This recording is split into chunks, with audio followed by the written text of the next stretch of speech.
भद्रं कर्णेभिः शृणुयाम देवाः भद्रं पश्येमाक्षभिर्यजत्राः स्थिरैरङ्गैस्तुष्ट्वाग्वंशस्तैरोभिः व्यसेम देवहितं यदायुः स्वस्ति न इन्द्रो वृद्धश्रवाः स्वस्ति नः पूषा विश्ववेदाः स्वस्ति नस्तार्क्ष्यो अरिष्टनेमिः स्वस्ति नो बृहस्पतिर्दधातु ॐ शान्तिः शान्तिः शान्तिः।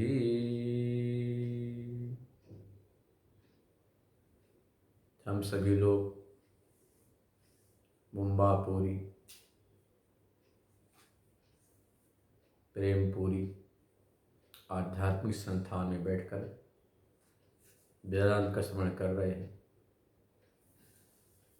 और तमाम लोग इस भीषण भयानक कोरोना काल में घर बैठे आधुनिक यंत्रों के माध्यम से वेदांत श्रवण कर रहे हैं। अस्तु मांडुक्योपनिषद के 6वें मंत्र के 8वीं कारिका पर विचार चल रहा है। इच्छा मात्रं प्रभो सृष्टि दिति सृष्टो विनिश्चितः कालात् प्रसूतिं भूतानां मन्यन्ते कालचिन्तकः। गौड़पादाचार्य जी यहाँ पर बता रहे, यह जो संसार है जो आपके सामने भाषित हो रहा, संसार मतलब आँख खुली तो रूप दिखाई पड़ा, रूप आपके अनुकूल है तो प्रीति होगी, मन में चाह बनेगी, उसको बुलाओ, बैठो, मीठी मीठी बातें करो, अपनी जो ये समस्या है कोरोना में क्या हुआ कैसा हुआ इसे कुछ और प्रतिकूल हुआ, हे भगवान ये बला दूर हो जाए, आज का दिन बहुत खराब, सुबह सुबह कहाँ से ये टकराया, मन में ऐसी बातें आती ना, ऐसे कान बढ़िया शब्दों को सुनने को मिला, बहुत अच्छे हो, बहुत बड़े सेठ जी हो, बहुत अच्छे महात्मा हो, बड़े खुश। किसी ने कहा रे क्या है कुंभ है महात्मा का, एक बड़ा है तो बस दिखावा करता है, अंदर से कुपित। इसी का नाम संसार है और ये संसार आपको सुखी दुखी कर रहा है।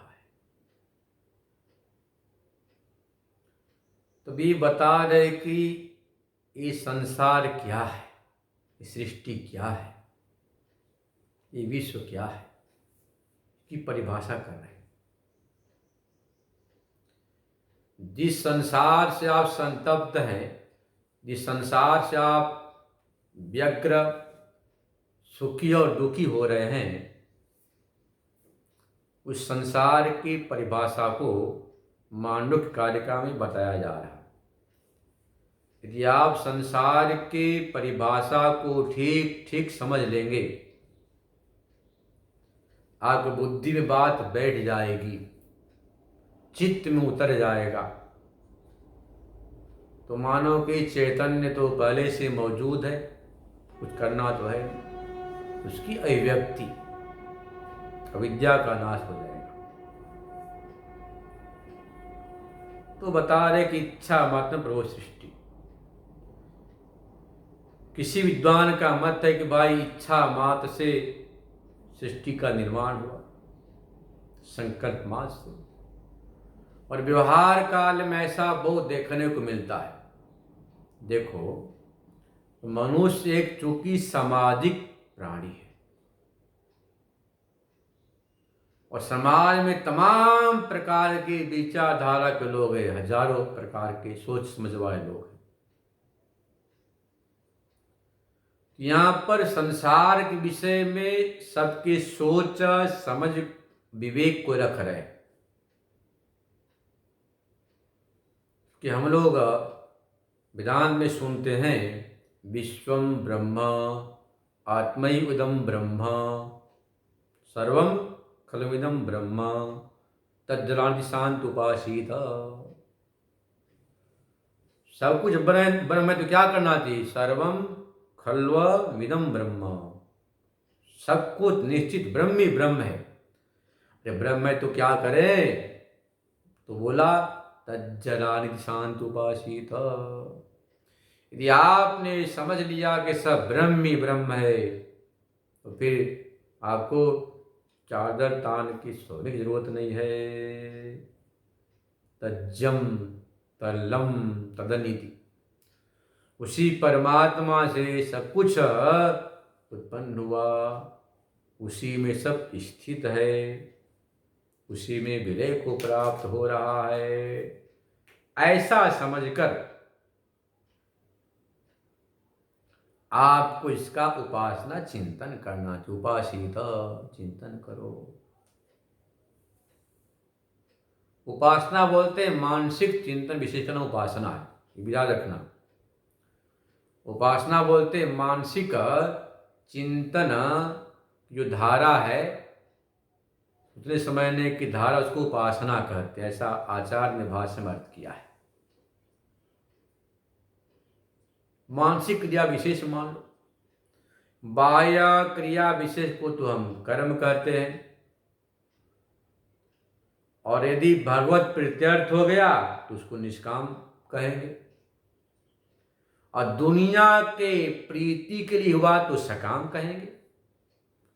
दुनिया को खुश करने के लिए आप बिजनेस व्यवसाय कारोबार धन कमा रहे हैं, कारोबार कर रहे हैं, तो सकाम, उसका फल बंधन है। यदि आप उसी कर्म को करते हैं भगवत प्रीत्यर्थ, भाई प्रारब्ध से शरीर मिला है, जो परमात्मा करवा रहा उसकी मैं सेवा कर रहा हूँ, पूजा कर रहा हूँ, अनन्य विश्वात्मा प्रियंता हूँ।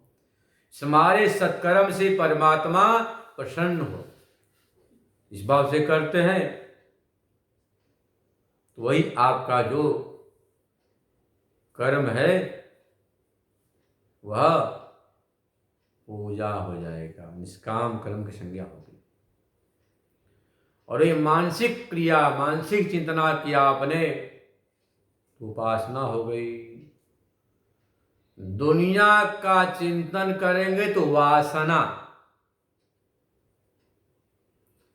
यदि आप बैठे बैठे दुनियादारी के चिंतन करेंगे, वो कैसा है, बड़ा सुंदर, बड़ा अच्छा है, तो राग होगा, वासना बढ़ेगी।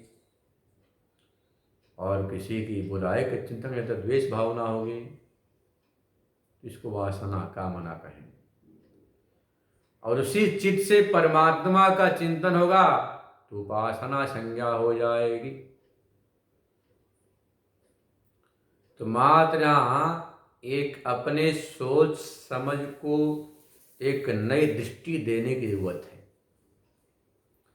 सत्संग से, वेदांत श्रवण से ही होता है, आपको जीवन जीने की नई दृष्टि कला प्राप्त होती है। आपको रहना इसी संसार में है क्योंकि आप सामाजिक प्राणी हैं। अब भागवत में भाग कर जा भी नहीं सकते, भी सोच लो। कोई व्यक्ति आकाश से चिढ़ जाए, नाराज हो जाए, खूब गाली दे, भर पेट गाली दे दिन रात, यह आकाश तो बहुत काला है, तो ऐसा है तो वैसा है, मैं तुझ में नहीं रहना चाहता हूं, तो भाग कर कहाँ जाएगा? जहाँ जाएगा वह पहले से आकाश मौजूद, और आकाश सीट जाए तो भी कहीं फेंक नहीं सकता, फेंकेगा वहीं पर, वहाँ भी आकाश ही आकाश। यह जो विश्व ब्रह्म है, पूरा संसार ही ब्रह्म रूप है, तो आप इससे भागकर कहीं जा नहीं सकते। यह जो संसार है, ये बात आपको वहां सुनने को मिलती है। कहाँ पर? योग वासिष्ठ में। शिखरध्वज चौटाला के प्रसंग में बहुत बढ़िया से समझाया है योग वासिष्ठ में। शिखरध्वज की जो धर्मपत्नी चौटाला बहुत बड़ी ब्रह्म विदुषी थी, ब्रह्म ज्ञानी थी। मन में भावना हुआ कि हमारे पति को आत्मज्ञान हो, और बार बार कुंभ ऋषि का रूप बनाकर उन्हें आत्मज्ञान का उपदेश करती, बोलती कि ऐसी आत्मा है, इसका चिंतन करो, समस्याओं का समाधान होगा, आनंद की प्राप्ति होगी। तो उसने उपदेश दिया कि त्यागेन अमृतत्व मानसु, राजन त्याग करो, त्याग से अमृत की प्राप्ति होती है। राजा ने राजपाट छोड़ दिया, जंगल गए, कुटिया बनाई, वहां भी अपना कुटिया बना के नित्य क्रम प्रारंभ किया। ओम नमः शिवाय, नमः शिवाय, राम राम सीताराम शुरू कर दी। देखो भाई, मैं पक्षपात नहीं, सही बता रहा हूं। सारे मंत्रों के अलग अलग अर्थ हो सकते हैं। एक नमः शिवाय ऐसा शब्द है निष्पक्ष, शिव शब्द ऐसा है निष्पक्ष, शिव शब्द जिसमें कोई समाज का, किसी वर्ग का, किसी मजहब का, धर्म का कोई अनुबंध नहीं। शिव बोलते कल्याण, प्रत्येक प्राणी अपना कल्याण चाहता है, कल्याण हित, चाहे बच्चा हो, चाहे बूढ़ा हो, चाहे हिंदू हो, चाहे मुसलमान हो, चाहे सिख हो, चाहे जैन हो, सब कल्याण चाहते हैं। वही तो है ओम नमः शिवाय। मंत्र का अर्थ होता है प्रयोग संयुक्तार्थ स्मारक मंत्रा भवन्ति, मंत्र की परिभाषा है। हम मंत्र किसे कहते हैं, किसे समझते हैं? तो प्रयोग से संयुक्तार्थ हो, और द्रव्य देवता के स्मारक को हम मंत्र होता है। जैसे मान लीजिए अब क्या बोलते हैं, कर्पूर गौरम करुणावतारम संसार सारम भुजगेंद्रहारम। तो कर्पूर शब्द, जो कर्पूर द्रव्य है, कर्पूर शब्द के उच्चरित होते ही कपूर का स्मरण कराया, और देवता का, भगवान शंकर का, उसके समान उज्ज्वल जिनका शरीर है। ये मंत्र हो गया कपूर जलाने का।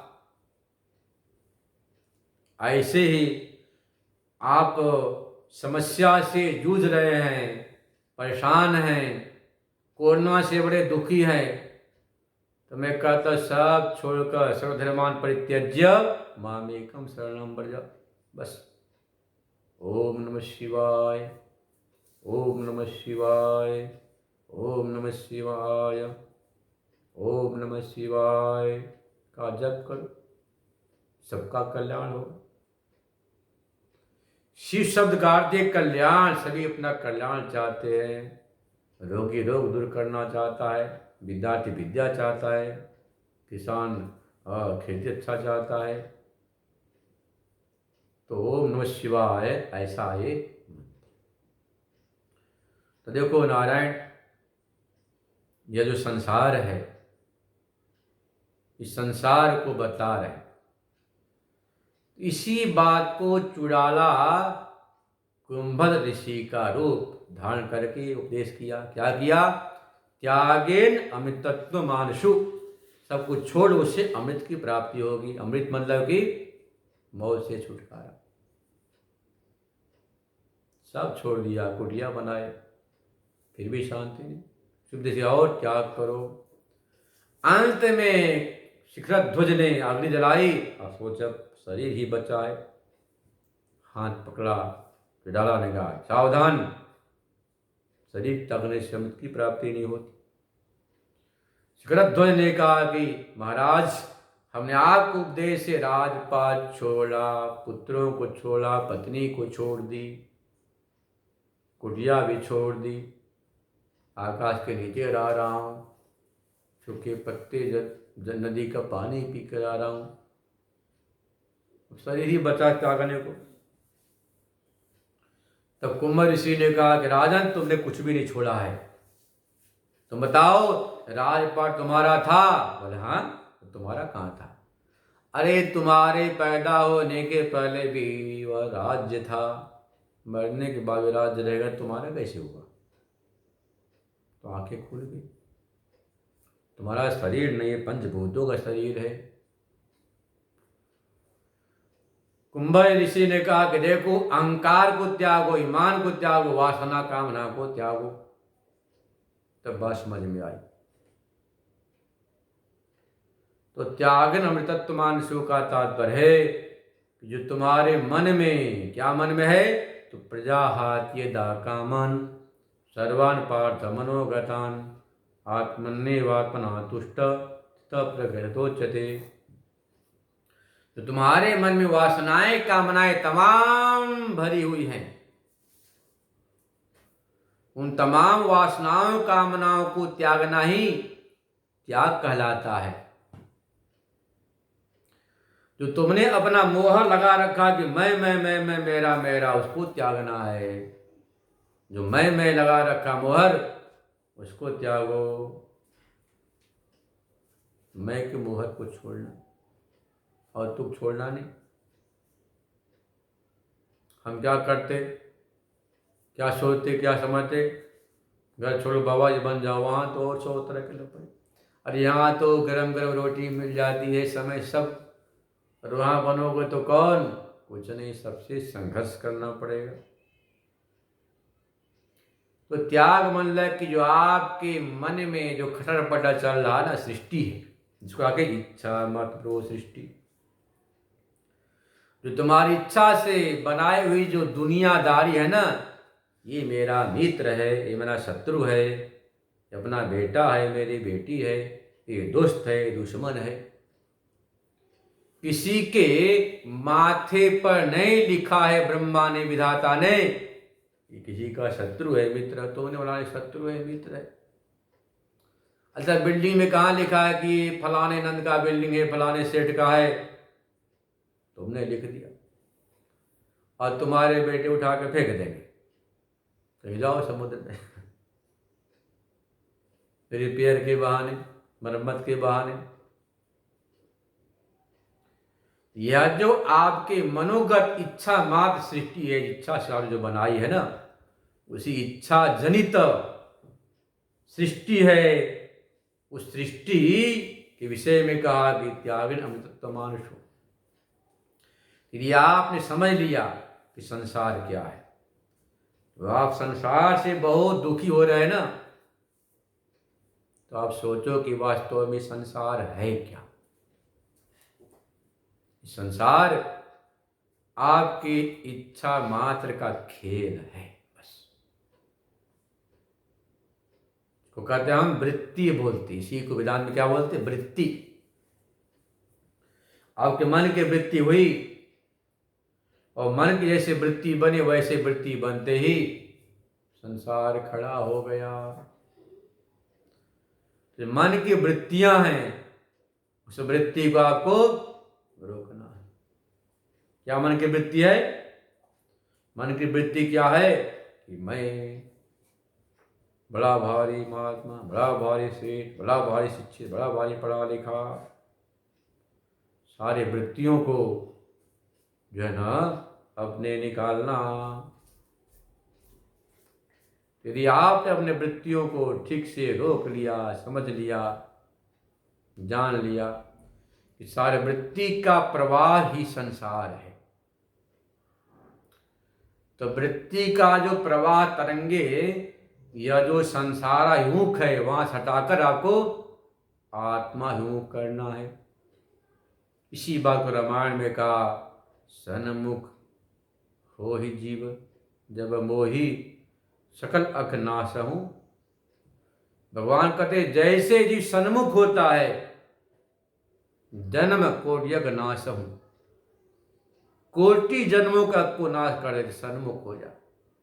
तो आपकी वृत्तियां जो तरंगे जो मन की संसार में जा रही कि अपना है, पराया है, शत्रु है, मित्र है, कि पति है, पत्नी है, इसने ऐसा किया वैसा किया, यदि आपके जीवन में ये बात उतर जाए, क्या उतर जाए, एक पत्ता भी परमात्मा की इच्छा के बिना हिलता नहीं। तो परमात्मा के बिना हिलता नहीं का तात्पर्य हुआ यह, सब परमात्मा के संकल्प से हो रहा है, परमात्मा की इच्छा से सब कुछ हो रहा है।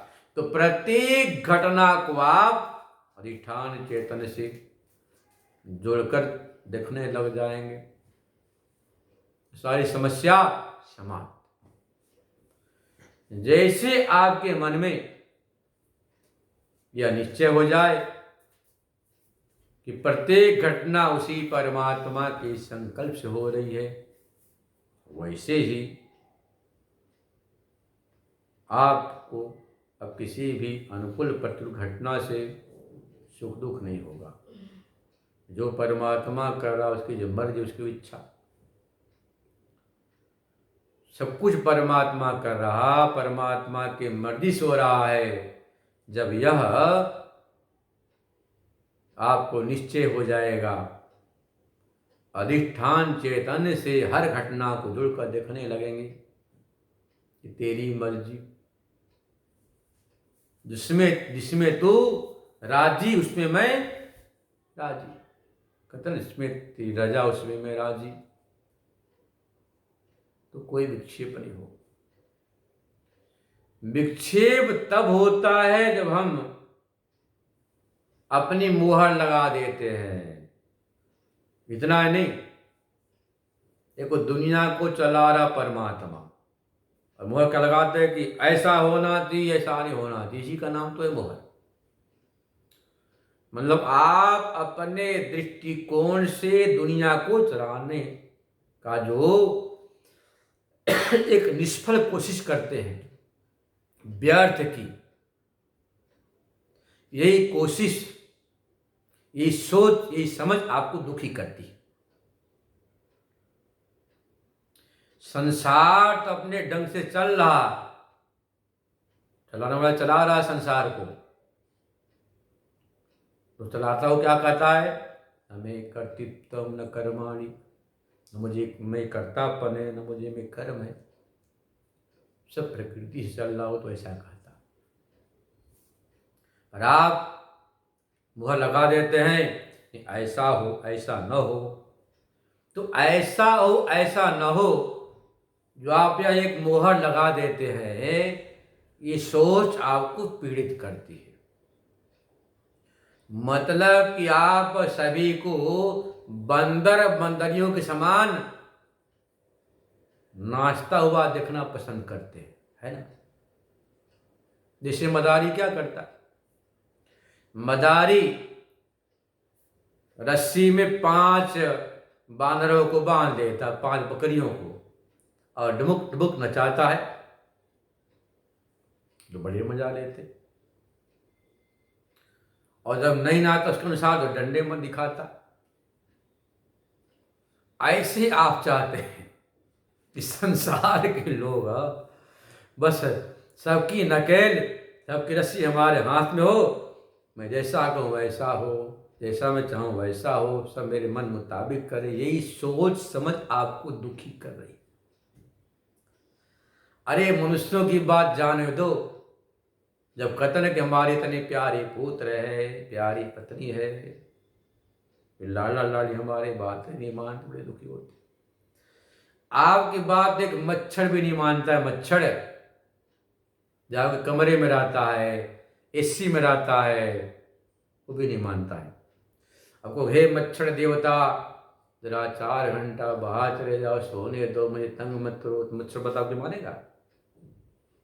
उससे पहले कान में आता करता है, तो सावधान, मुझे लाल लाल लाल मीठी पानी पीनी है ना?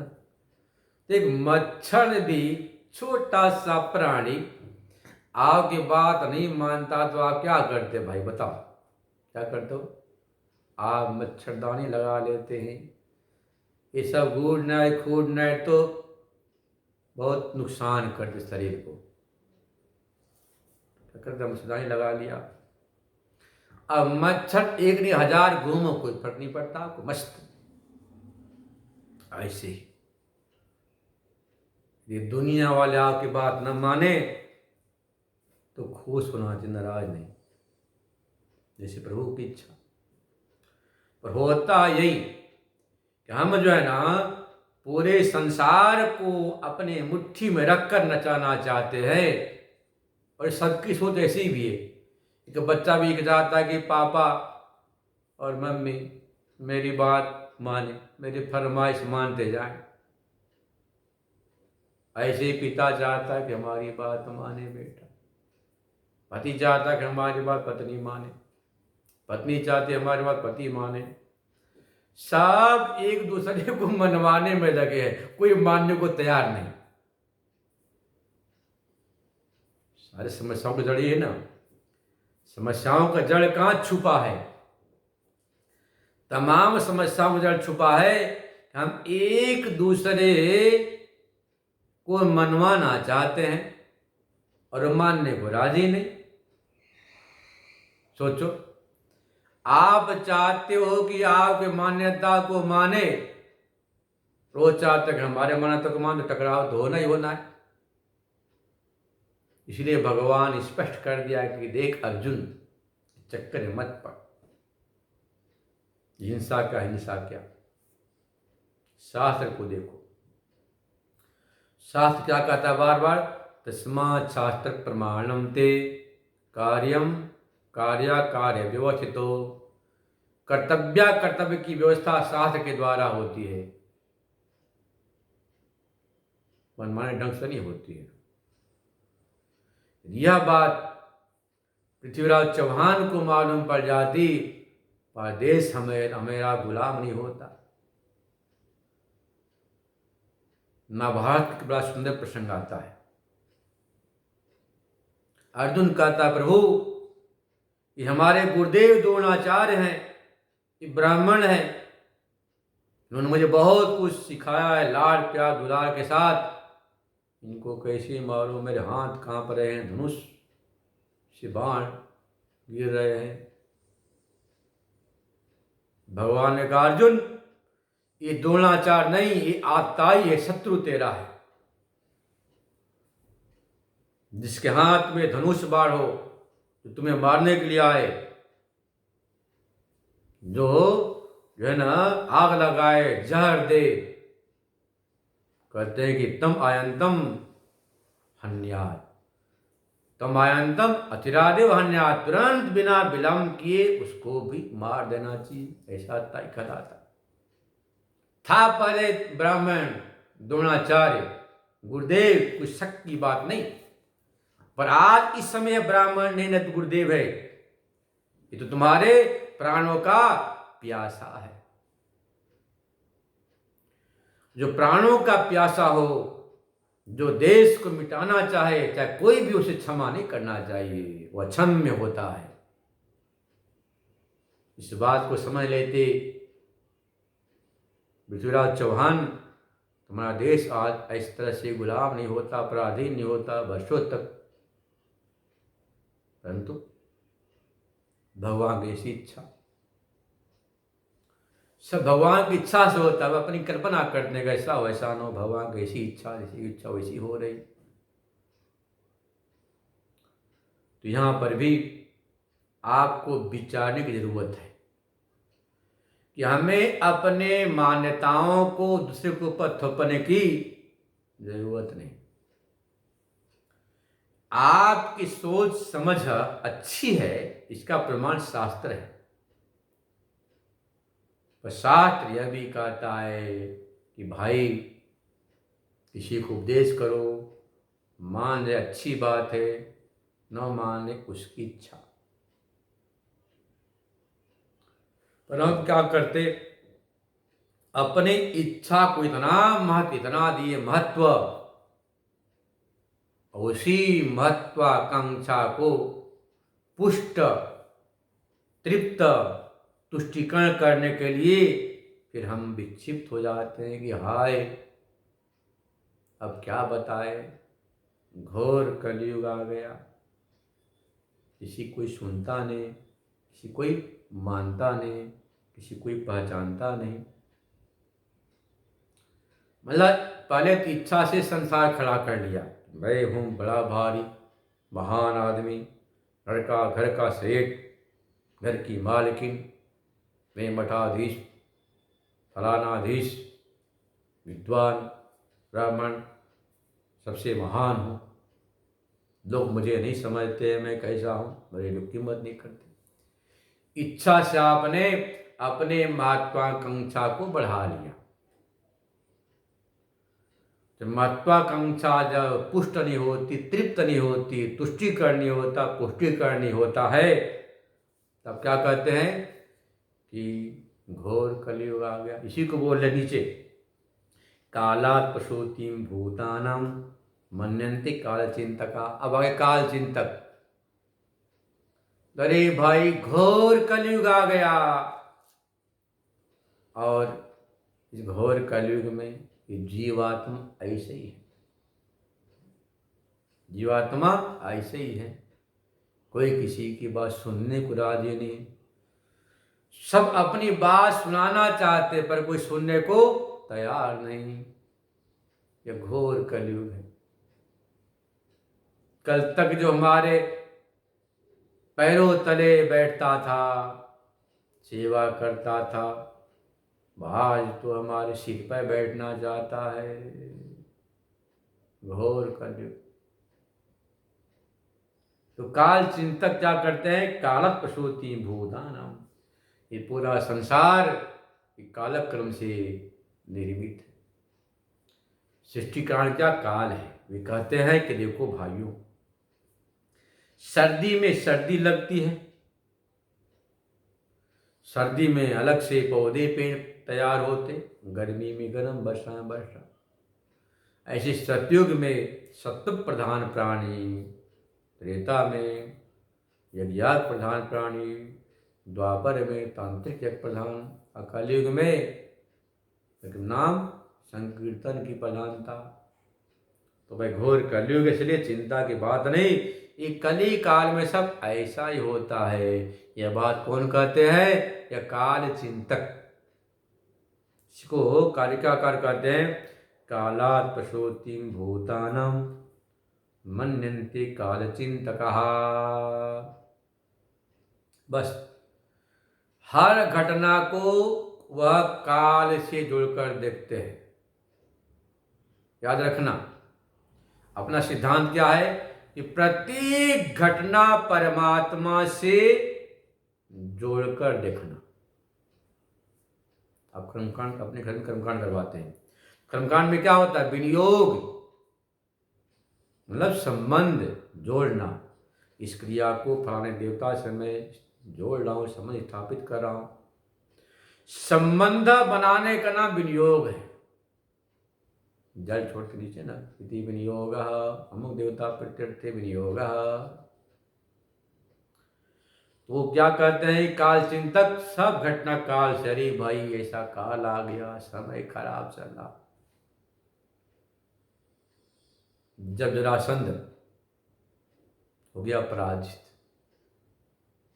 तो क्या बोला कि हमारे प्रतिकूल काल है, अनुकूल होगा तो हम विजयी हो जाएंगे। तो काल चिंतक प्रत्येक घटना को तो काल से जोड़कर देखते हैं कि सब ग्रह नक्षत्र, ये ज्योतिष, इनके कारण से घटना घट गई। विचार करो, भगवान तो कालों का काल महाकाल है, उसके एक नाम क्या, महाकाल। कोई भी पिता अपने पुत्र की वध नहीं करता है, पुत्र पुत्री का कभी वध नहीं करता, कल्याण ही चाहे जैसा भी पिता। तो परमात्मा क्या कालो काल महाकाल है, तो महाकाल की शरण में जाएंगे कि आपका काल कुछ नहीं बिगाड़ सकता। ये तो वेदांत सिद्धांत हुआ। और कुछ क्या कहते हैं विद्वान कि काल प्रसूति भूतानम मनन्ति काल चिंतका, जो मानते हैं कि यह जो संसार है वह क्या है कि काल के द्वारा निर्मित है, सृष्टि काल से खड़ी है। अनुकूल समय आने पर सब अपने अनुकूल हो जाते हैं, यह भी बात अनुभव में उतरती है। जब भी एक चिंतक का विचार ऐसा वैसा नहीं।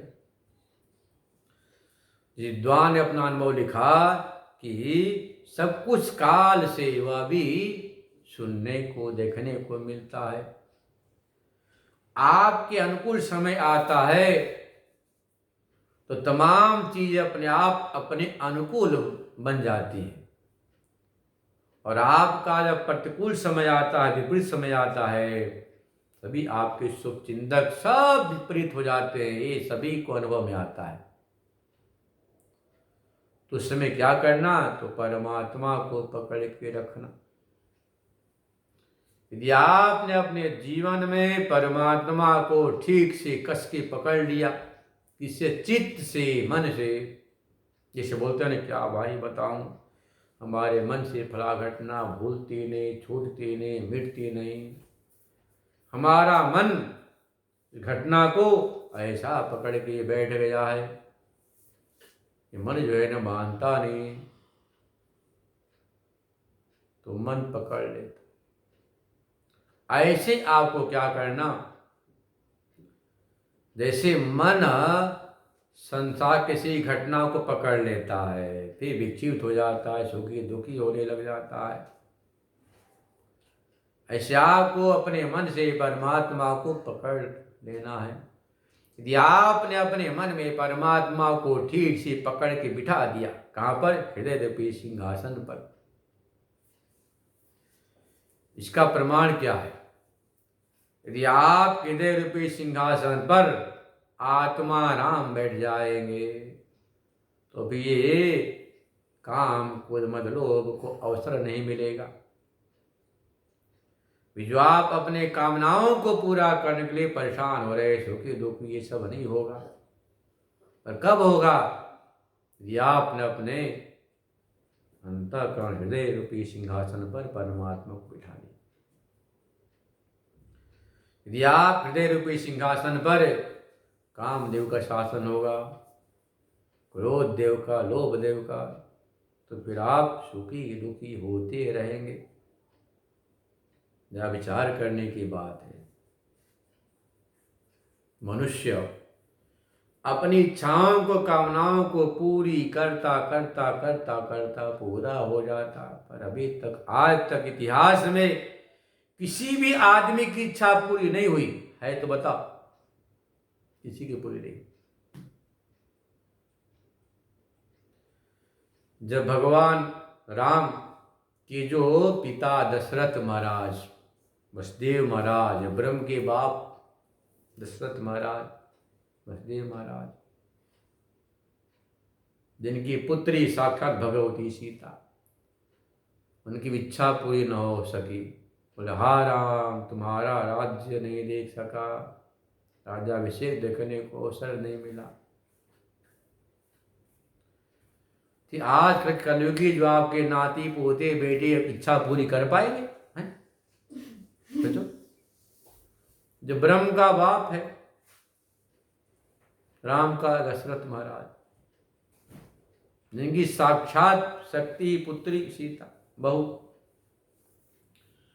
वह जब इच्छा पूरी नहीं कर सके, तो आप अपने इस बहू बेटे से आपकी इच्छा पूरी करेंगे, या कभी आशा नहीं रखना। और दुनिया में दुख का मूल जड़ है तो आशा। जो आपके जीवन में आशा है, आशा ही आपको दुखी करती है। अच्छा, आशा विचार करो आती कहाँ से, सोचो कहाँ से आती। आशा प्रतीक्षा दो शब्द कठोपनिषद में आए हैं। इसकी परिभाषा आचार्य ने अपनी भाषा में की है। निर्ज्ञात वस्तु के जिज्ञासा को बोलते हैं प्रतीक्षा करना, और अनिर्ज्ञात वस्तु के जिज्ञासा का नाम है आशा। किसी ने बता दिया कि देखो मैं हरिद्वार गंगा स्नान करने फला तारीख को अमुक जो है ना वाहन से अमुक समय पहुंचूंगा, तो आपको जानकारी है तो उसकी आप प्रतीक्षा करते हैं, फला दिन फला समय अमुक वाहन से पहुंचेंगे, ये हो गई प्रतीक्षा।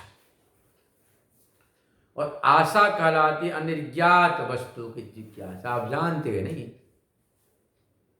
बस मन की मोदक खा रहे कि हे भगवान ऐसा हो जाए तो बहुत आनंद आएगा। तो आशा पास से मनुष्य का चित्त जो बना हुआ है, तो वही जो आशा पास है, तो लोग क्या कहते, धैर्य रखो, समय आएगा सब ठीक हो जाएगा। तो काल चिंतक आपको आपकी समस्याओं के समाधान क्या बोलते, काल से हो जाएगा, क्योंकि पूरी सृष्टि ये काल से ही कल्पित हुई है, समय से कल्पित, समय में विलीन हो जाती है। भाष्यकार कहते हैं, इच्छा मात्रम प्रभो सृष्टि सत्य संकल्पत्वात् सृष्टि घटादि संकल्पना मात्रम न संकल्पनातिरिक्तम कालादेव सृष्टि केचित। कालादेव काल से होती सृष्टि, ऐसा कुछ विद्वान मानते हैं। काल से, यह जो काल है, काल कैसा, भगवान स्वयं बोल दिए, गीता में आपने श्रवण किया है, कालः कलयतामस्मि। इनका दुराग्रह है, सब कुछ काल से होता है, चलिए विश्वास करो, धैर्य रखो, अनुकूल काल आने पर सब व्यवस्थित हो जाएगा।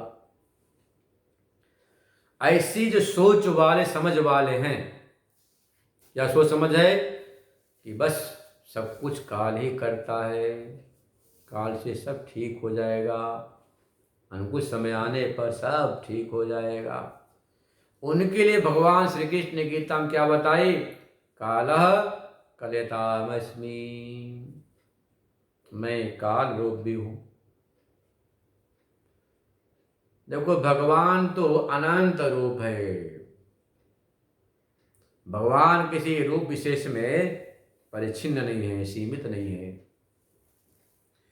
जब से नासमझ लोगों ने भगवान को सीमित मान लिया कि बस गणपति भगवान है, कृष्ण भगवान है, राम भगवान, शिव भगवान, हनुमान भगवान, तब से ये मतभेद संप्रदाय टकराव प्रारंभ हो गए। शास्त्रों में कहीं नहीं लिखा कि बस यही भगवान है, भाई भगवान का अनंत रूप है, हनुमान रूप में भगवान, राम रूप में भी हैं, गुरु रूप में, माता पिता स्वरूप में भगवान, वो तो सर्वात्मा है, सर्वरूप है। जैसे ही हम दुराग्रह करने को पूजा में तो ठीक है, यदि विशिष्ट तो मान्यो, विद्वान का ये उद्गार है, विशिष्ट इष्ट तो मान्यो भक्ता अपेक्षित विग्रह, भक्तों की अपेक्षा से विशिष्ट इष्ट को तो मानना आवश्यक है। अपने मन को लगाने के लिए कोई राम को स्वीकार किए, कोई कृष्ण को, कोई श्याम को, कोई शिव को, कोई गुरु को, कोई माता, कोई पिता को, अच्छी बात है, परंतु उसी में परिच्छिन्न कर देना ये ना समझी है। परिच्छिन्नता से फिर आप आगे नहीं बढ़ पाते, वहीं तक रह जाते हैं। तो भगवान, जो लोग बोलते सब कुछ काल है, तो वहाँ क्या बोलते, काला कलतामस्मि, चिंता मत करो, तुम्हारे लिए मैं काल रूप से तुम्हारे अनुकूल फलों को मैं ही प्रदान करूँगा। तो जो भगवान है सर्वस्वरूप है, बस हम अपने सोच समझ को, दृष्टिकोण को बदलें। इसे बदलेंगे सत्संग से। जैसे कुबुद्धि कुसंगति से हो, तो वैसे सत्संगति से सद्बुद्धि आती है। ये में सद्बुद्धि आ गई तो फिर सब कुछ आ जाता है। से कल श्रवण करेंगे। ओम पूर्णमदः पूर्णमिदं